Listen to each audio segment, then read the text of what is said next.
Hi, அனைவருக்கும் இனிய மாட்டுப் பொங்கல் நல்வாழ்த்துக்கள். நேத்து வேலை பார்த்தது ரொம்ப டயர்டா இருந்தது. இன்னைக்கு நல்லா தூங்கியாச்சு. காலைல 8 மணிக்கு தான் எந்திரிச்சேன். ஹஸ்பண்ட்க்கு ஆஃபீஸ் இருந்தனால அவர் கிளம்பிட்டாரு. பொறுமையா தான் எல்லா வேலையும் பார்த்துட்டு இருந்தேன். எங்களுக்கு Mattu Pongal as usual normal day மாதிரி தான் போயிட்டு இருக்கு. எங்க நேட்டிவ் சைட்லாம் மாடு வச்சிருக்கிறவங்க இன்னைக்கு கிராண்டா மாட்டுப் பொங்கல் செலிப்ரேட் பண்ணுவாங்க. அவங்க பொங்கலே இன்னைக்கு தான் வச்சு சாமி கும்பிடுவாங்க.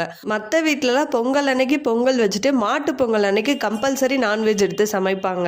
இன்னைக்கு ஹஸ்பண்ட் ஆஃபீஸ் இருந்தனால இன்னைக்கு சமைக்கிறதுக்கு நேத்தே நான்வெஜ்லாம் வாங்கிட்டு வந்து வச்சாச்சு. காலையில சிம்பிளா பிரேக்ஃபாஸ்ட் ரெடி பண்ணி சாப்பிட்டுட்டு மதியத்துக்கு தான் நான்வெஜ் செய்ய போறேன்.